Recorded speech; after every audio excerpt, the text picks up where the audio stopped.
Hello everyone and welcome to the Topical Hour. Helldivers 2 was a bit of a surprise in the gaming community, and it was kind of hard carried by misinformation and incorrect spoilers for gameplay and story. Because of that, it's a bit of a modern classic. There's 4 core things that draw people to Helldivers 2. The first, and probably the least influential somehow, is the gameplay. For some reason, the gameplay actually isn't that innovative. I mean, the stratagems are all cool, and the way you have to activate them is perfectly balanced to where you can move around, but you still need to concentrate, or you're not going to get the stratagem off unless you memorize it. The ships of you and your squad actually being in the sky and launching your weapons and gear is legitimately epic, and it's also helped by the next-gen requirements of the game that you can see hell bombs and other explosions in the distance. The dolphin diving is also kind of classic, as that was something some of the old COD games did. And then there's the missions and enemies themselves, along with the worlds they take place on. The missions are pretty standard, but fun in a simple way and surprisingly kind of realistic. Like, yeah, you're pressing directional buttons to access complex systems, but otherwise,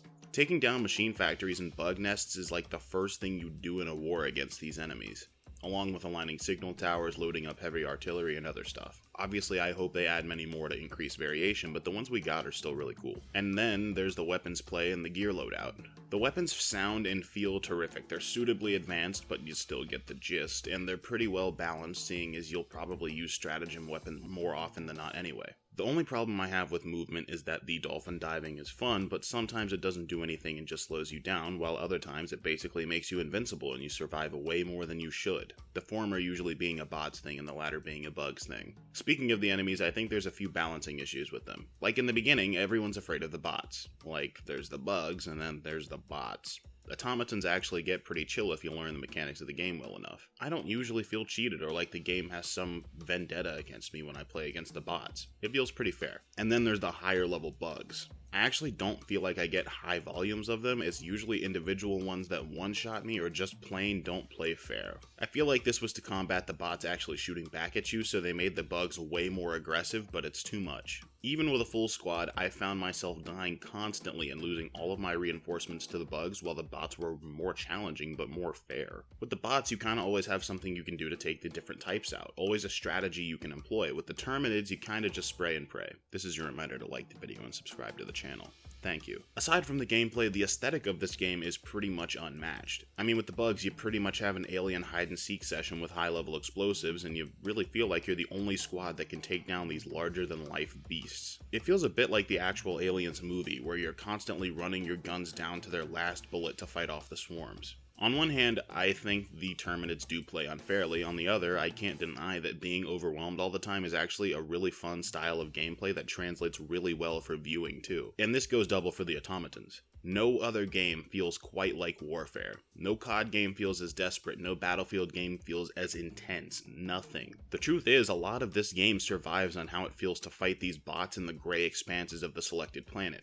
It always feels like it could be the middle of the day or dead of night, and the battlefield is just covered in factory smoke and gunpowder. The aesthetic, which is another pillar of the game, is just so hard to capture, and this game does it beautifully. All of the planets are uniquely fantastic, all of the bugs are well designed visually, as are the bots. Honestly, the average bot mission feels like Judgment Day from T2, where you're dolphin diving wherever there's room, throwing nades like no one's business, and emptying full mags of Liberty right into the thorax or motherboard of the enemy. Every single time you load in, you go to war, calling in orbital strikes, resupplies, rescuing citizens, fueling up dropships, and escaping by the skin of your teeth to the extraction. It's kind of a joke on Twitter and other platforms, but you genuinely feel like you've been drafted every time you pick up the controller. But you don't even mind because you want to defend Super Earth, which brings me to the next invaluable quality of this game: communism, democracy, and Super Earth. Now listen, obviously, politically, this game is a bit risque, if you're stupid, but honestly, this game's a lot more feel-good than you think. I mean, this game is set in a universe where we've achieved world peace. It's kind of satire, especially the bits about being a traitor when you even talk about not supporting Super Earth, but it's actually kind of fine, because you would be a traitor. Like, there's no reason not to support Super Earth, if we're being honest. In this world, not only do we have world peace, but even though this fight seems too big, we're actually winning. Like, just by playing the game, canonically we keep hitting our mandates, rescuing citizens, and destroying the enemy. If you think about it, the KD ratio for soldiers in Helldivers compared to the ones in real life are genuinely really good, because the entirety of Earth is working together. Aside from resource costs, we're fighting the world's biggest war more efficiently than we would in real life. But more on Super Earth, yes, it is satire that we'll gladly give our lives for Super Earth. And that saying anything against the cause is high treason worth execution, and every time you die, you just get replaced with another Helldiver who has the exact same gear and loadout. Yes, it's all satire. But again, there's no reason to feel bad about it. A lot of stories these days feel the need to have complex villains with complex goals, like COD and others. But not this one. In this one, we're the good guys united as humans fighting the communist robots and disgusting bugs who always attack first and have clearly taken over what used to be Super Earth territory. And that brings me to the next critical aspect of this game: teamwork. In this game, you have your very own ship and NPC crew.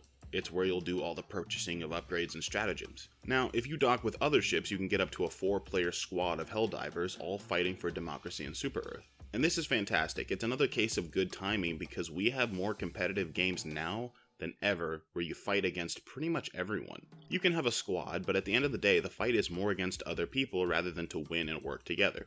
Sometimes when there's loot to be had, you'll impede on your own teammates and vice versa. Not in this game. In this game, all the permanent upgrade loot you get is shared between the squad. The more brothers in arms you have, the easier the game gets. The more loot you get, the faster you level up, the more fun you have. It's easy to queue up with randoms too, and on an intergalactic scale, we have live updates on major order progress and actual rewards when everyone works together, even between squads. Now, obviously solo this is a bit of an issue because solo this game is pretty much impossible past hard mode. Like, you can do it on a technical level, but to be realistically expected to complete a mission and extract is a little bit unreasonable. But that's why the random queuing works, for the most part. That said, if you don't have this game but you're thinking about buying it, maybe buy some friends first. And more on the point of teamwork, even though there's friendly fire in this game, unless you're joking around and doing it for fun, it actually doesn't really impede that much because you treat your squad mates like trusted allies anyway. But that's until other explosives and stratagems become involved. I actually kind of wish, and this is a little bit of a tangent,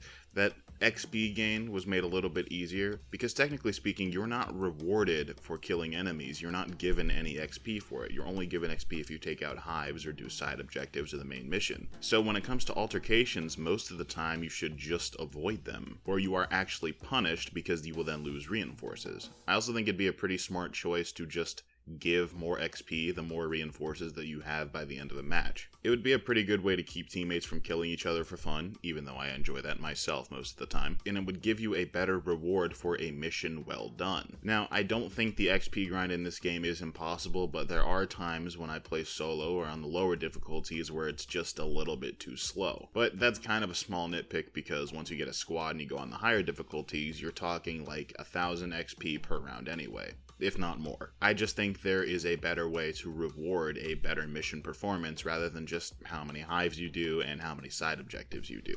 And killing enemies again feels pointless, unless you're trying to take down a hive or something else. But to kind of wrap up this review, Helldivers is the best feel-good game we've gotten in a while. A game where everyone who plays is winning and having fun every time. A game where we have world peace under democratic rule, and we don't have to feel bad about killing bugs and Soviet automatons that would do the same to us. Finally, we've been blessed with the male's desire to fight next to his brothers in arms, and die for a cause greater than himself, over and over again, for democracy, for Super Earth. It's the guilty pleasure without the guilty, and it's a 10 out of 10 game.